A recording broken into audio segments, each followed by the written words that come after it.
I would like to welcome you guys to another episode of Life After Deportation, the last standing deportee, episode 4. In today's episode, we're going to talk about that scarcity mindset. Many of our people are cursed with a scarcity mindset. We look at our cup as being half empty, not half full. We are always talking about what we don't have. We're always talking about what we're lacking. We're always talking about our negative instead of our positive and looking at our situations in a positive way. We are not looking at ourselves for what we can do. We are looking at ourselves for what we cannot do, for what we don't have.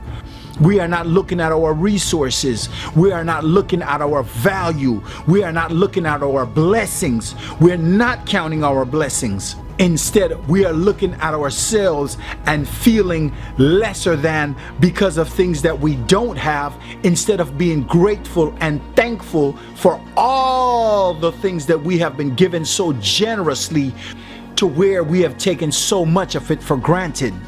I believe that there is a power out there greater than myself that wants the best for me, that looks at me and sees me very deserving of everything that I want. And I believe that I just have to apply myself to get it. So I am doing whatever it takes to get it. My mentality and my way of thinking is what I believe has gotten me this far, or has gotten me to survive and overcome many challenges throughout my lifetime. In facing my challenges, I've always been able to be great, because when I'm going through these challenges, nobody really knows, or at least I think in my mind, maybe in my sick mind, that nobody knows, and everybody probably knows, right? But guess what? I'm always my best self. I'm always smiling. I'm always happy. I think I have so much to be thankful and grateful for. It would almost be like I'm just being ungrateful if I was to be walking around frowned up, looking all mad and angry. Like, I look at my cup as being half full, not half empty. So if I don't have no money, I might say, okay, I don't have no money, but I got health and strength. I'd rather have health and strength over $1 billion and I'm dying from cancer or some sickness that has no cure, and the doctor is giving up on me. I know billionaires who have died. Would I trade places with them? Hell no. I'd rather be broke and alive. So I know real wealth. I know real wealth. I know what means the most to me, and I have those things. So why am I going to be worried and feeling down and depressed because I'm broke, or because I'm going through some type of challenge which is trivial to others who are going through worse? I might be going through some problem, and if the other person is going through worse, they look at my problems like I got no problems. Well, I'm not going to wait for them to see that my problems is just minimal compared to them. I'm gonna see that for myself. I can see that there's people who have much more problems than I do. So why would I even sit here and feel sorry for myself or feel bad for myself? Oh, I'm locked out the country. Oh, things are hard. Oh, I don't know what's gonna happen. Oh, how am I gonna pay for this hotel? Oh, how am I gonna get across the border? Oh, how am I gonna pay for $110 in quarantine if I was to go back to Belize? Oh, what am I going to do about my house? Oh, what am I going to do about the mortgage? Oh, what am I going to do if they take my property? Guess what? Whatever going to happen, going to happen. I'm in this to win. I'm not in this to worry. I'm not here to be worried about anything negative. I'm here to win. So whatever it is that I got to do to survive, to stay strong, to be healthy, to be happy, to be focused on righteous and positivity, that's just what I'm going to do. And there's no stopping that. There's no stopping that. That's just how I feel. People tend to say things like, oh, you don't act Belizean, or oh, you don't think like a Belizean think. I'm like, this is how a Belizean think. I am as Belizean as it gets. Yes, this is how a Belizean think. Berne? You can't put a label on my people to say Belizeans are lazy, or Belizeans are not motivated, or Belizeans are not inspired to do greatness, or Belizeans are small-minded. But I will accept and admit this. I will admit a lot of us are in an environment that limits us. I don't know if it's just by the colonial days or what, but I do see that my people don't look at themselves as being capable for greatness. So as a kid growing up, many times I used to get that label as, look pa him, who he think he? Berne? He poor or broke, but always want to walk around and look like he ain't got it going on. He think he got it going on, and he ain't got nothing. Man, look at him. He ain't got nothing. He broke, he poor, barefoot, and got his head held up so high like he just got it going on like that. People always looked at me like, yeah, poor, broke, and break-in. That mentality right there is for people who are small-minded, people who are incapable of becoming their greatest self, people who don't see themselves deserving of greatness. So when they see you with your head up high, that, oh, look at him, he think he better than people. And they really put that energy out there for themselves.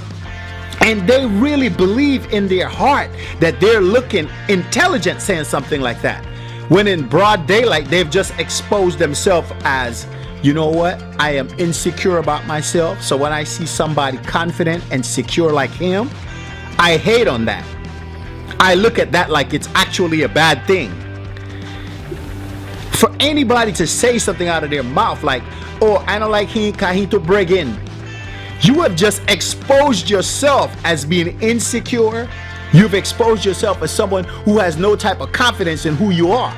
Because if you feel good about yourself, you're always going to feel good to see somebody feeling good about themselves. See, hurt people hurt other people. So when you are hurting inside, you try to say things to hurt others. And really what you should be doing is working on your pain. But no, you're working on trying to hurt somebody else. I'm immune to those things. So I feel sorry for the people who don't like me because I am a show off or because I bring in like they say.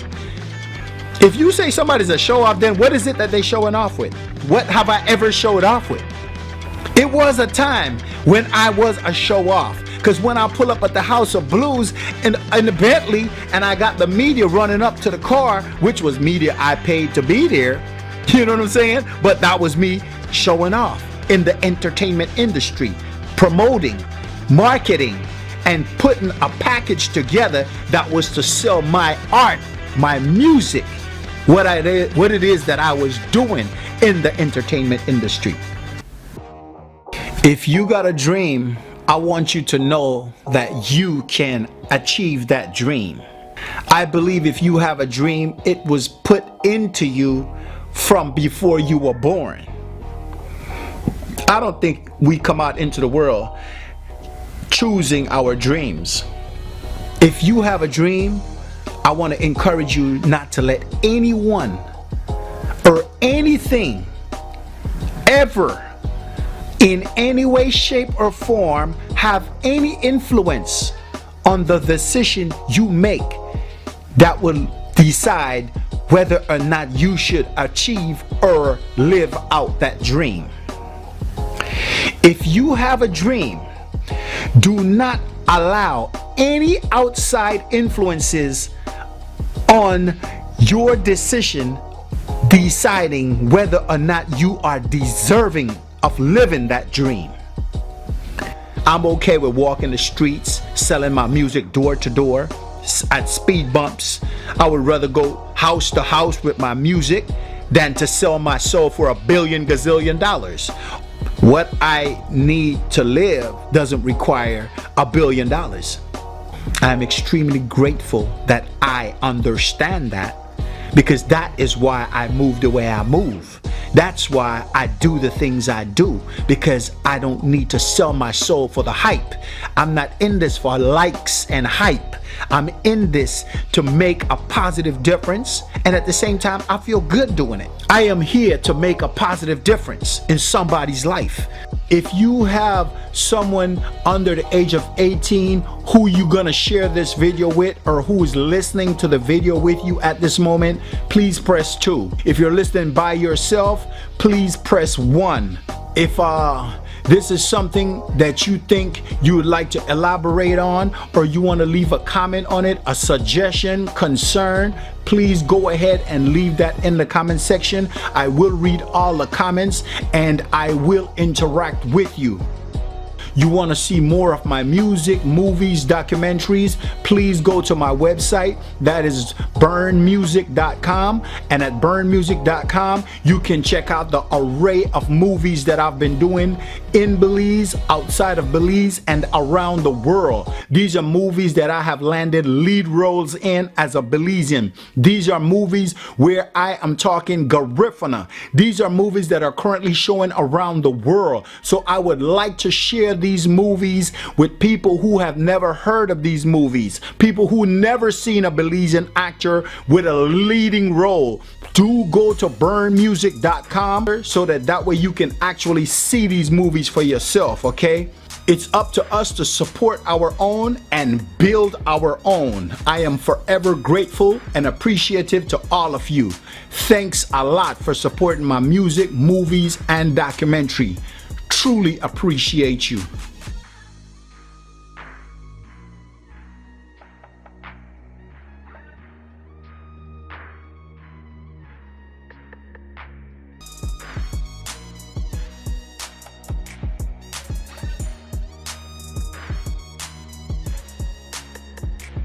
This episode of Life After Deportation, the last standing deportee, is being brought to you by Cotton Candy Salon.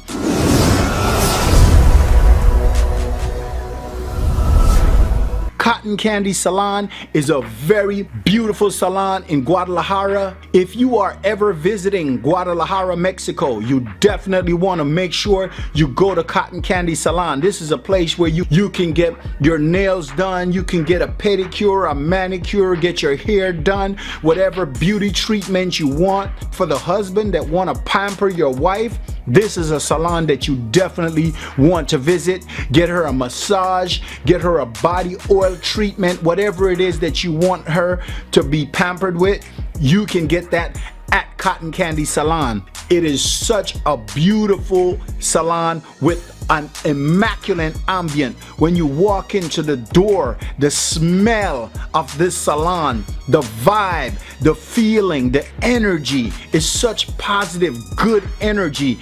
And the people that work there, they're so friendly. The smiles on their face when they greet you. When you get a massage with the people at Cotton Candy Salon, it's a massage like you've never gotten before. The massage therapists there are so professional, and they're like another level of chiropractors, because the way how they crack your back, and the way how they just massage you, the touch, the feel, the oil, the smell, and the oils that they use is so good.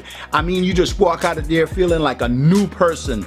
I definitely want to give a big thank you to Cotton Candy Salon for giving me that treatment, and also for sponsoring me as a Belizean artist promoting my music, movies, and documentaries in Mexico. Thank you so much, Cotton Candy Salon. You are so appreciated.